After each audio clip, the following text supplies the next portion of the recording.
ጤና ይስጥልኝ አድማጭ ተመልካቾቻችን፣ ይህ ፍትህ ሚዲያ ነው። በሰሞኑን ሲካሄድ የነበረውን ተቃውሞ ሰልፍ በተመለከተ እንግዳ ይዤ መጥቻለሁ። እንግዳችን ዛሬ ራስህን አስተዋውቅ ለተመልካቾቻችን። አመሰግናለሁ ስለተሰጠኝ እድል። ሙሉ መንግስት ይባላለሁ።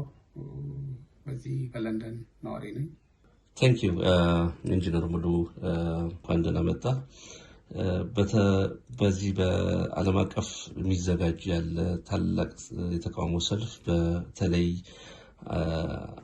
አጠቃላይ በሚባል ደረጃ ከሜይ 1 ጀምሮ እስከ 30 ድረስ ተቃውሞ ሰልፍ እየተደረገ ነው። በዚህ የነበረው ሂደቱ ምን ይመስላል? እስኪ ምልከታህ ንገረን። ያው እንግዲህ በአጠቃላይ የአማራው ህዝባችን ሰቆቃና መከራ ይሄ አብይ አህመድ ፋሽስት መንግስት ከመጣ ጊዜ ጀምሮ በህዝባችን ላይ እየተደረገ ያለውን ጄኖሳይድ ከዛም ባለፈ እንደገና አዲስ ምርጫ በህዝባችን ላይ ቀጣይ የሆነ ሰቆቃን ለማድረስ ይሄንን በመቃወም ለዓለም አቀፍ ማህበረሰባችን የህዝባችን ሰቆቃና መከራ ጄኖሳይድ ለማስረዳት እና ይሄንን ምርጫ ህጋዊ እውቅና እንዳይኖረው ለማድረግ ከፍተኛ ንቅናቄ በዓለም አቀፍ ግሎባል ፕሮቴስት የተጀመረ ነው። ስለዚህ በሁሉም የሚባሉ አገሮች ላይ እንቅስቃሴዎች፣ ተቃውሞ ሰልፎች ተደርገዋል። ወደፊትም በመደረግ ላይ ያላደረጉ ሀገሮች ይቀጥላሉ። ስለዚህ ያለው ሁኔታ ያው በዚህ ሰዓት ይሄ መንግስት ለፍርድ መቅረብ ያለበት እንጂ ቀጣይነት ኖሮት እንደገና ህዝባችንን በመከራ በስቃይ ሀገሪቷንም በከፍተኛ ሰቆቃ ውስጥ ያስገባ በመሆኑ ከስልጣን መውረድ እንጂ ተጨማሪ ጊዜ ሊሰጠው አይገባም የሚል የተቃውሞ ሰልፍ በማድረግ ረገድ እየተደረገ ነው ያለው። አመሰግናለሁ። በጣም ጥሩ። ተቃውሞ ሰልፎች በጣም ተደርገዋል፣ እያየናቸው ናቸው ያለ ነው። በዚህ ባለፈው ባሳለፍነው ዊኬንድ ራሱ ጣሊያን በ24 እንደዚሁም በለንደን በ23 አድርጋቸዋልና እጅግ ህብረተሰቡ የወጣበት በነቂስ የወጣበት እና ተቃውሞ ሰልፍን እያደረገ ያለበት ሁኔታ ነው። የተቃውሞ ሰልፉ ዋናው ዓላማ ምንድን አስመልክቶ ነው? ፋይዳው ምንድን ነው? ጥቅሙ ምንድን ነው?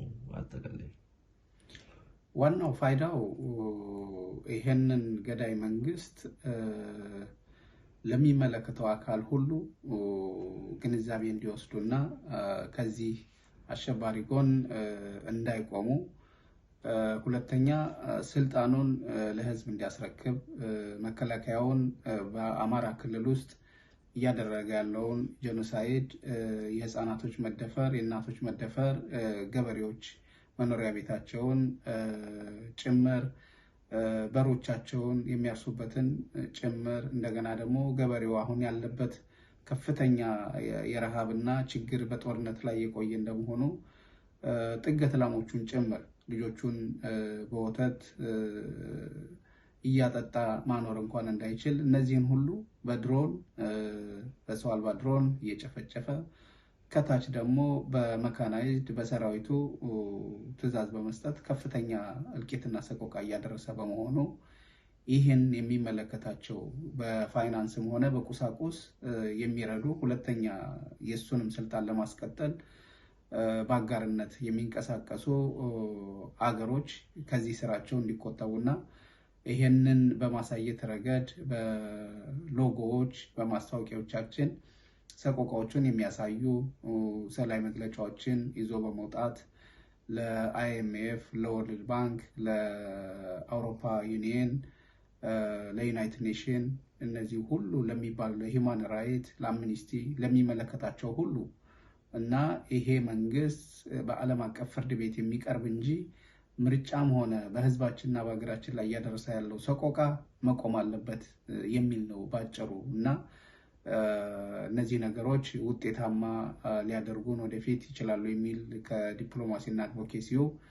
አንጻር ጥሩ በሚባል ደረጃ በሁሉም ዓለም አማራው እና የአማራን ትግል የሚደግፉ ማንኛውም ይህንን ተቃውሞ በመንቀሳቀስ ውጤታማ ለማድረግ ታልሞ የተዘጋጀ ነው። ከሜይ 1 እስከ 30 ድረስ የተደረገው ተቃውሞ ሰልፍ ይህንን ለማሳካት ጭምር ነው እና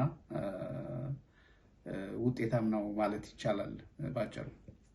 በጣም ጥሩ በማስተዋል ችለናል። በሁሉም ዓለም አቀፍ ዋና ከተሞች በሚደረግ ተቃውሞ ሰልፍ ላይ በጣም ቱሪስቶች የሚበዙበት እንደዚሁም የተለያዩ የኢኮኖሚ አውታር ያሉበት ቦታዎች ላይ በመዝጋትና ማርች በማድረግ ወይም ተቃውሞ ሰልፍን በማድረግ ለዓለም አቀፍ ማህበረሰቡ መልእክት ለማስተላለፍ እንደቻላችሁ አስተውለናል።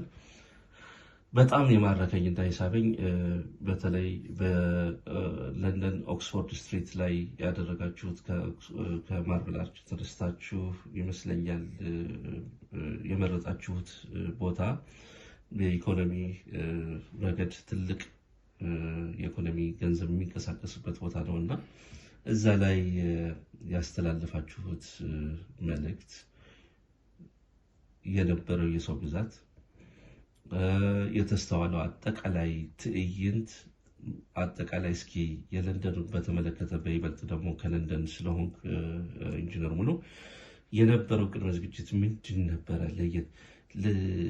ይህን ያክል ሰው ተሞ ሊወጣ የቻለበት ምክንያት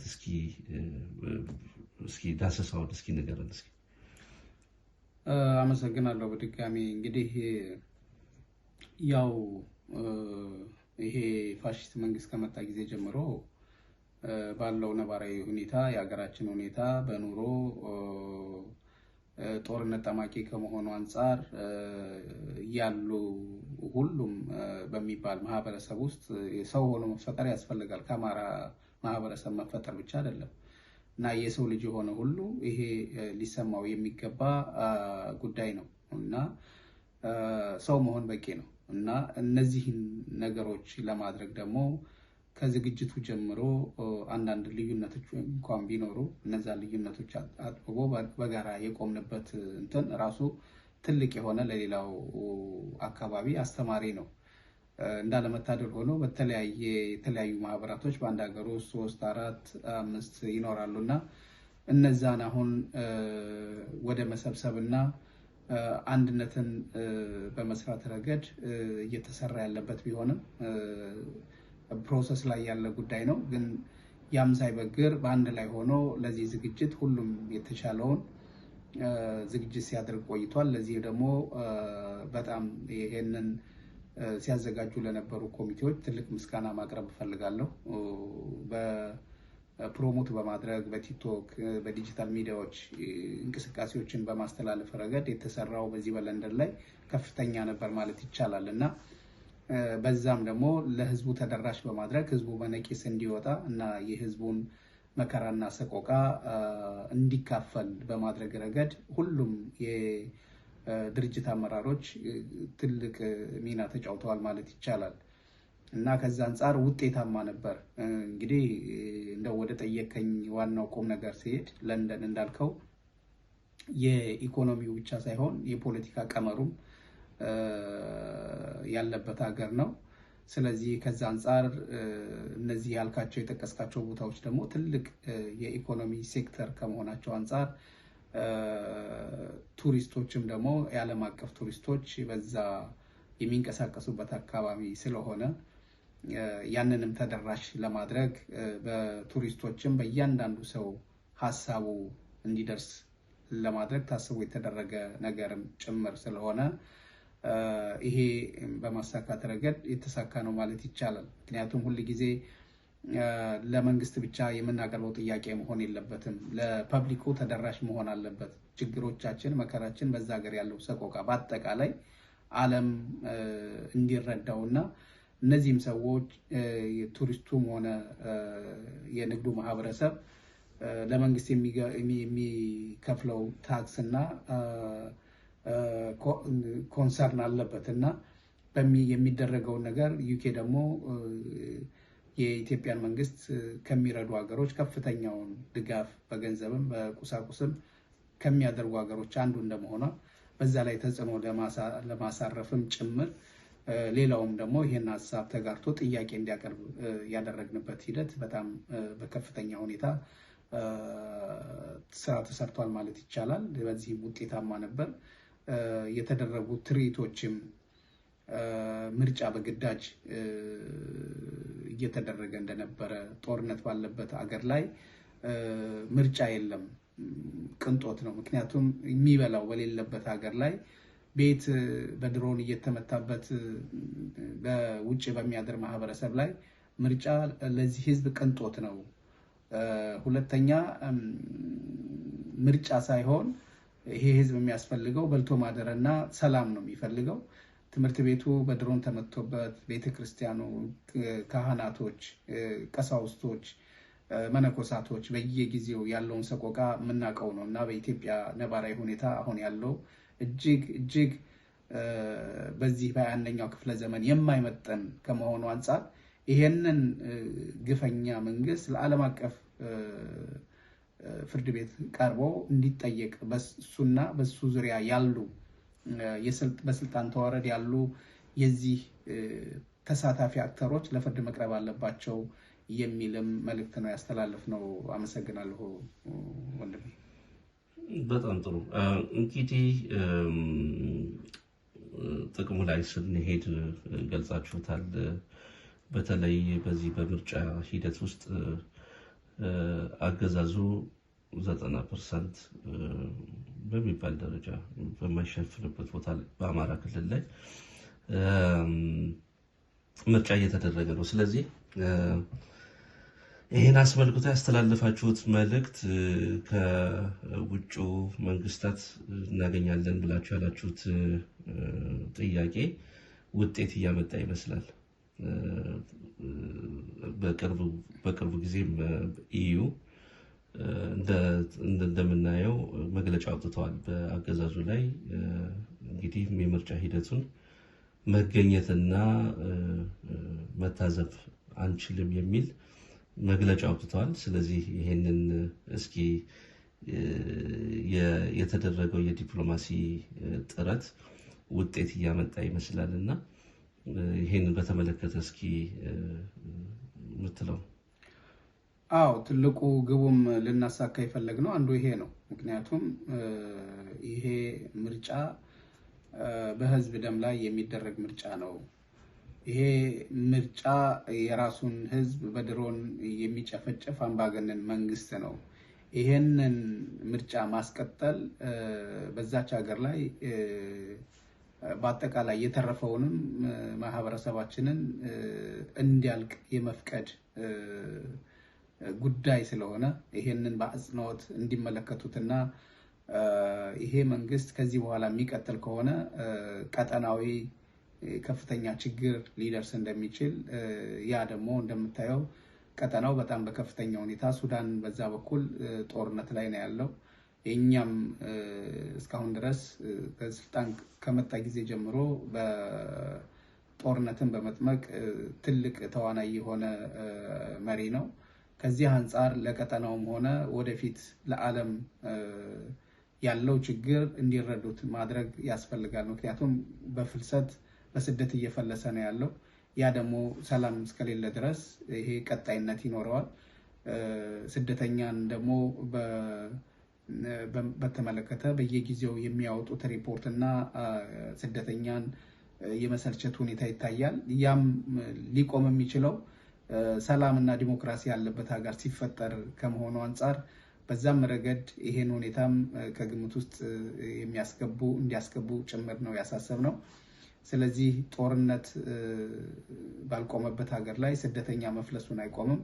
ያ ስደተኛ ደግሞ ዞሮ ዞሮ በየትኛውም ሀገር ላይ በሚደርስበት ጊዜ አሁን ባለው ሁኔታ ላይ ሁሉም ሀገራቶች በሚባል ስደተኛን የመሰልቸት ሁኔታ አለና ያም የተፈጠረው እንዲህ አይነት አምባገነን መንግስቶችን ድጋፍ በመስጠት ስለሆነ ያንን እንዲያቆሙ ጭምር የተሰራበት ሁኔታ አለ። ስለዚህ አንዱ ግባችንም ይሄንን መንግስት እውቅና እንዳይሰጡና በዚህ ማንኛውንም ድጋፍ ቁሳቁስም ሆነ የገንዘብ እርዳታ ባለመስጠት ቀጣይነት ያለው ስልጣኑን እንዳያደላድል ጭምር ስለሆነ ይሄንንም የተሰራበት አድቮኬሲ በመሆኑ ለማሳካት የፈለግነው ይሄን ስለሆነ አውሮፓ ዩኒየንም ከዚህ አንጻር ነው ለታዛቢነት እንደማይሄዱ ያሳወቁትና ይሄም አንዱ የተገኘው የዲፕሎማሲና የአድቮኬሲ ድል ነው ማለት ይቻላል በአጠቃላይ። አይ በጣም ትልቅ ድል ተገኝቷል ማለት ይቻላል። በጥቅሉ እንግዲህ ያው እናንተ ንቅናቄውን ባደረጋችሁት እንግዲህ በአጠቃላይ በዓለም አቀፍ ላይ ያሉ ማህበራትና የአማራ ተወላጆች በአጠቃላይ ኢትዮጵያውያኖችም ጭምር ወጥተው የተሳተፉበት ንቅናቄ ውጤት እንዳመጣ ባጭሩ አይተናል። ይሄ ትልቅ ሂደት ነው። በዚሁም አጠቃላይ ህዝቡ ንቅናቄውን እንትን ማለት አለበት፣ መሳተፍ አለበት የሚል እምነት አለኝ።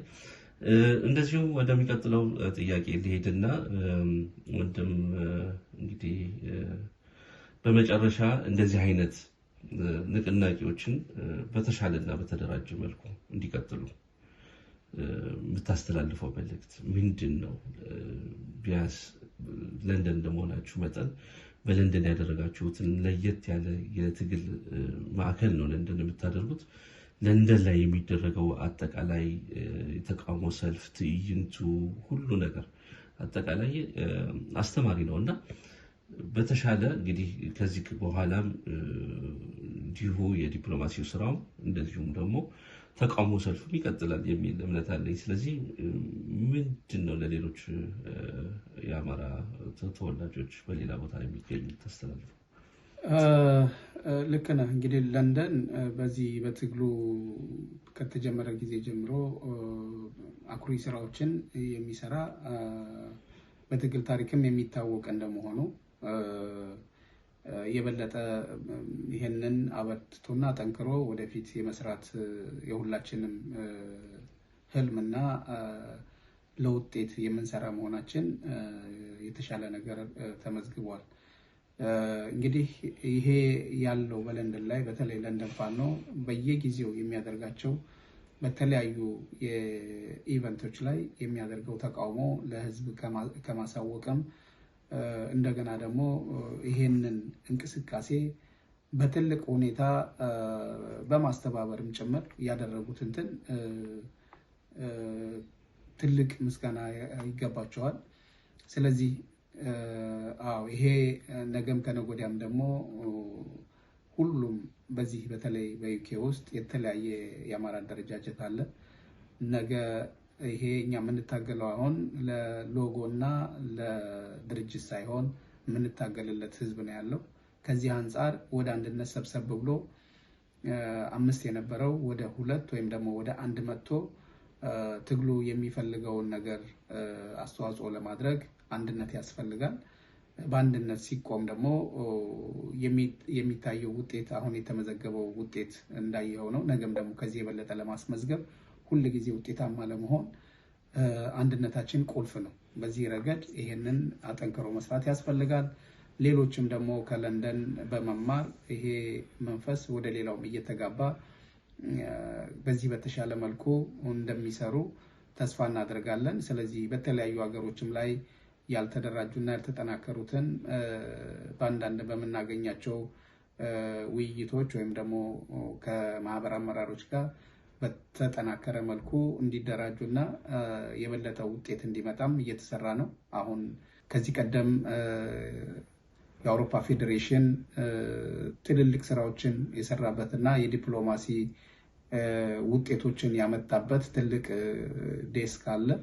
እነዛ የተገኙ ውጤቶች በኦቻ፣ በአምነስቲ፣ በዩናይትድ ኔሽን፣ በዚህ በኛ በፎሬን ሚኒስቴር እንደገና በአውሮፓ ዩኒየን የተገኙ ትልልቅ መልሶችና ውጤቶች አሉ። እነዛንም ይሄ ፌዴሬሽኑ የበለጠ እንዲጠናከር አሁን መልሶ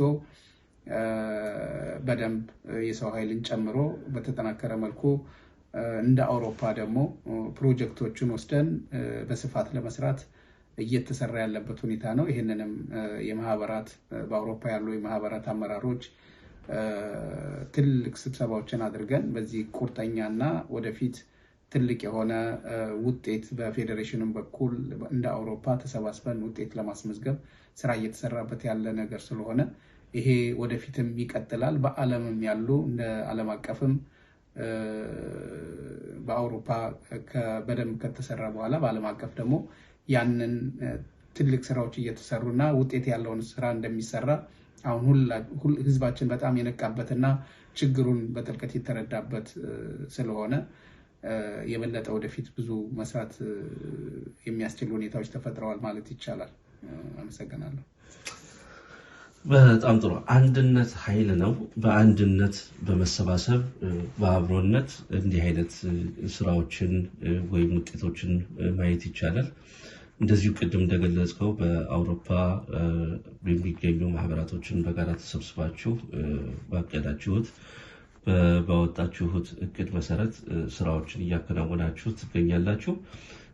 ለወደፊት ቀጣይነት ያለው እንደዚህ አይነት ንቅናቄ ስራ ምን አስባችኋል? ምን ታስቧል? ምን እየተሰራ ነው ያለው? ለምሳሌ ተቃውሞ ሰልፍ ብቻ አይደለም የሚደረገው። ኤክስ የትዊተር ዘመቻ፣ የኢሜይል ዘመቻዎች ይኖራሉ እና በተለያዩ ሁኔታ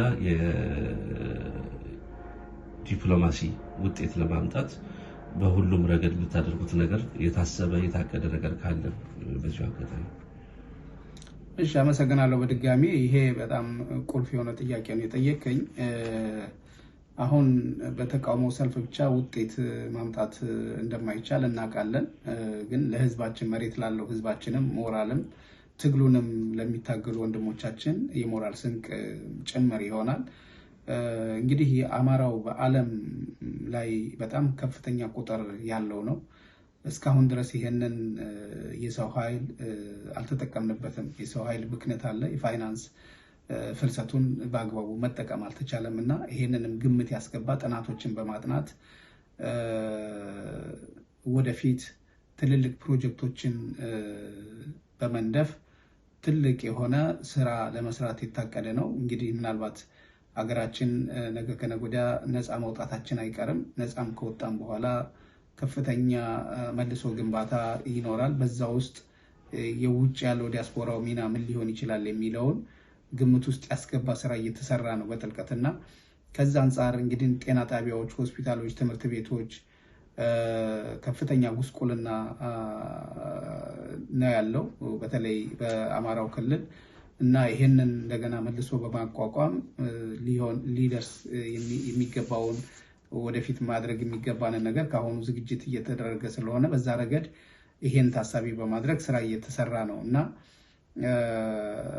በዚህ ረገድ ጥሩ ጅምሮች አሉ። እነዚህን አጠንክሮ መስራት ነው። ሌላው የመንግስት የውሸት ፕሮፓጋንዳ እንደምታየው በጣም በከፍተኛ ሁኔታ በተከፋዮቹም በኩል በራሱ ሚዲያ በኩል እየተላለፉ ያሉ ነገሮች አሉ። ያንን ታክል በማድረግ ረገድ ደግሞ እንግዲህ በውጭ የሳይበር ቲም ይህንን ታክል ለማድረግ በኢሜይል፣ በኤክስ፣ በትዊተር በተለያዩ ዘመቻዎችን ለማድረግ የሚያስችል ብቃት ያላቸውን ወንድሞች በማሰባሰብ ጅምሮች አሉ። እነዛን ውጤታማ ካደረግን ትግሉ በተሟላ መልኩ ሁሉንም ያካተተ ሁለንተናዊ ትግል እየተደረገ መሆኑን የሚያሳይ ነው ማለት ይቻላል።